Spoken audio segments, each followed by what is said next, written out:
Bonjour, je suis content de vous retrouver. Aujourd'hui, on parle d'articulation et vous le savez, les conseils que je vous donne aujourd'hui ne remplacent pas ceux d'un professionnel de la santé. Je vous invite d'ailleurs à en consulter un. Vous allez trouver beaucoup de conseils, beaucoup d'exercices dans mon livre Plus jamais malade, mon approche globale pour un corps en santé, et il y aura aussi des allusions à mon roman Corps étranger, un livre qui est publié aux éditions Stanké. Comment renforcer mes épaules si je fais un sport de précision comme le tir à l'arc? Et il y a des sports, il y a beaucoup de sports qui demandent de la précision des épaules, des autres articulations, mais en ce moment, je vais vous parler des épaules. Les épaules, ce sont des régions du corps et des articulations qui bougent dans plusieurs plans de l'espace. On peut lever le bras jusqu'en haut, on peut gratter son dos. Bon, on bouge vraiment de plusieurs façons, entre autres parce qu'on a la main au bout du bras et la main a besoin de faire une grande diversité de mouvements, pas seulement avec les doigts, mais d'aller se positionner au bon endroit, au bon moment, avec la bonne force et la bonne vitesse. Alors, le tir à l'arc, c'est comme un bon exemple. On va avoir une position d'épaule qui est beaucoup moins habituelle. Les sports de précision sollicitent la stabilité de l'épaule. C'est quoi la stabilité de l'épaule? Je vous en parle souvent. Sa capacité à maintenir l'articulation bien centrée, entre guillemets, et à contrôler un mouvement. Donc, être capable de lancer un ballon ou de contrôler une position statique lorsqu'on met l'arc sous tension et qu'on tient, on doit être immobile, ne serait-ce qu'une fraction de seconde. Et dans d'autres sports, d'autres activités, on doit être immobile plus longtemps avec l'épaule. Donc, on doit aussi être stable de façon statique. Alors ça, c'est un élément. Si je vous montre l'épaule, on a l'omoplate qui fait partie de l'épaule. Les deux omoplates sont en rouge. C'est un os qui est vraiment très, très particulier, qui est dans notre dos, qu'on connaît mal. Il y a l'acromion sur le côté. Si vous voulez palper votre acromion, il est là. Et c'est l'omoplate qui est là. On l'oublie, mais l'omoplate, c'est derrière, mais c'est aussi devant. Donc, quand je dis que l'épaule doit rester centrée, pour l'imager un peu, on veut que l'omoplate, en rouge, l'humérus, l'os qui est long avec le cartilage qui est en bleu, on le voit un petit peu, et la clavicule qu'on voit bien qui est devant, on veut que tout ça reste centré, entre guillemets, pendant le mouvement. Si on le voit en plus gros, ça donne comme ça. Et on voit aussi que c'est des surfaces articulaires qui sont pas super parfaites, congruentes.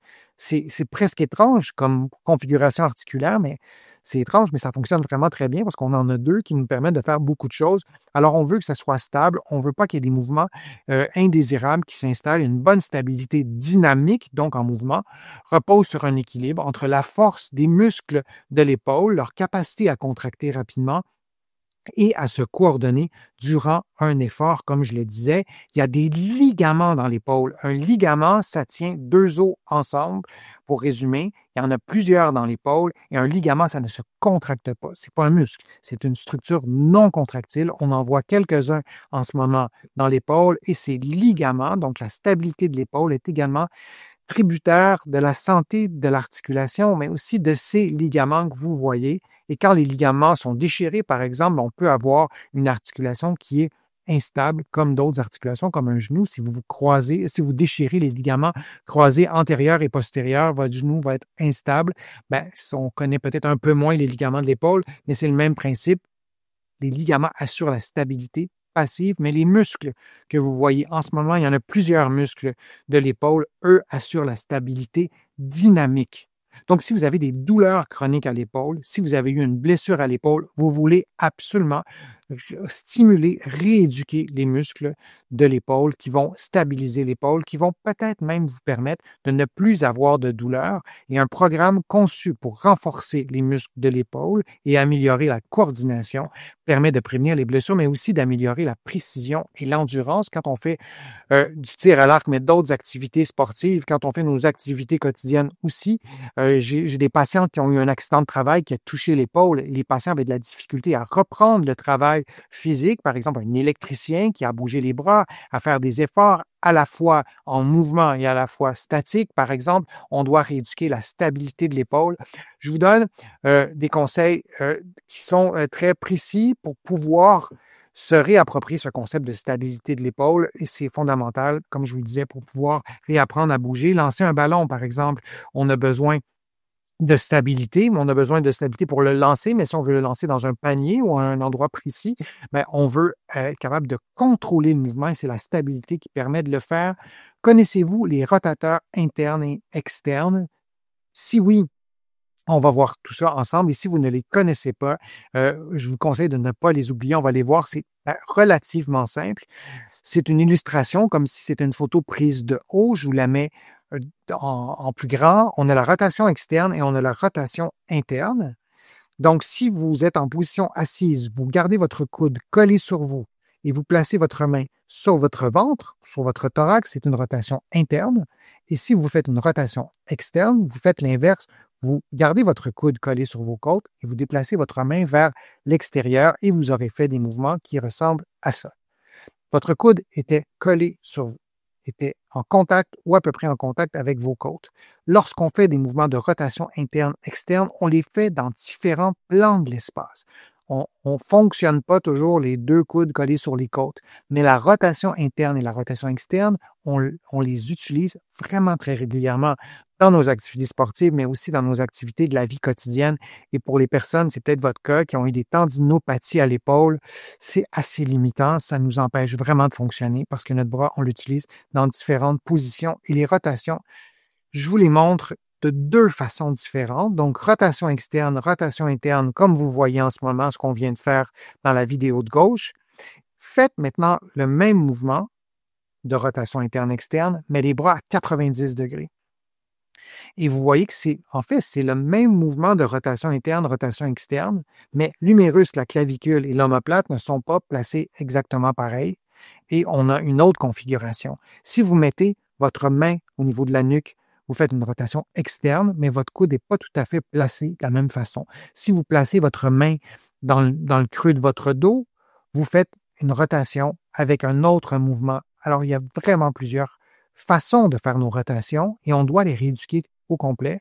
Si vous vous conduisez, vous allez chercher quelque chose sur la banquette arrière. Vous allez faire une extension avec probablement une rotation externe. Ce sont des mouvements essentiels pour retrouver votre stabilité. Et les muscles, les rotateurs, il n'y a pas juste les rotateurs internes, externes, mais les muscles de l'épaule sont aussi beaucoup situés ou en partie situés à la partie arrière de l'épaule. Vous voyez les muscles les plus superficiels, il y en a d'autres qui sont plus en profondeur.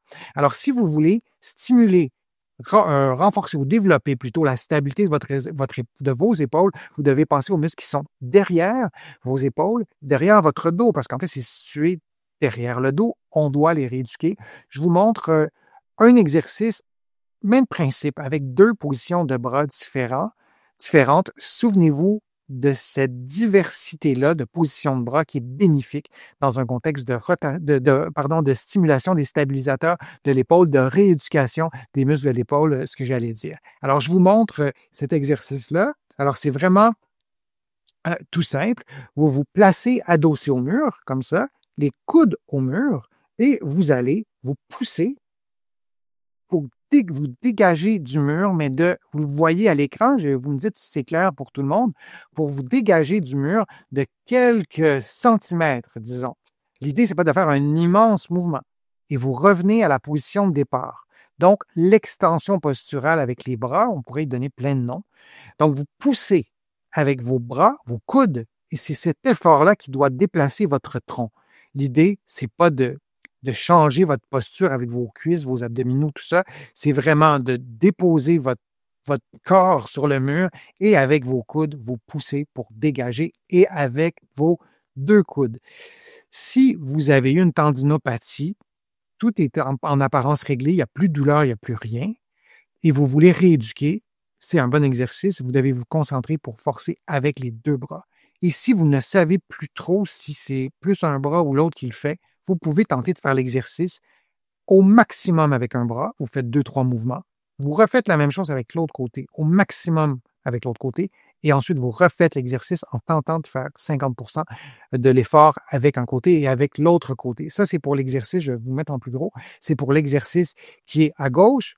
Pour l'exercice qui est à droite, c'est le même exercice, mais comme tout à l'heure, on a les bras à 90 degrés, on pousse avec les coudes et on va tenir la position quelques secondes. Vous le voyez de face, ça fait que vous ne voyez pas le dégagement du mur, mais ça reste un petit dégagement. Là. Vous allez pas vous dégager du mur de 20 centimètres. C'est vraiment juste un petit peu et vous allez faire donc l'exercice comme ça. Vous tenez quelques secondes et vous revenez. Vous pouvez intégrer, mais vous devriez même intégrer des exercices comme ça à un programme de rééducation plus complet. Il n'y a aucun exercice que je vous présente sur ma chaîne qui doit reproduire ou augmenter les douleurs. Si c'est le cas, vous ne faites pas l'exercice et vous consultez un professionnel de la réadaptation. Les erreurs à éviter lorsqu'on veut rééduquer l'épaule, lorsqu'on veut avoir une épaule plus stable, c'est de toujours pratiquer ces exercices dans la même position, dans le même plan de l'espace. Un programme d'exercice, c'est pas une reproduction du même mouvement, la même position avec des petites variantes. On veut faire nos exercices debout, couchés sur le côté, sur le ventre, vraiment en position assise, vraiment de plusieurs façons.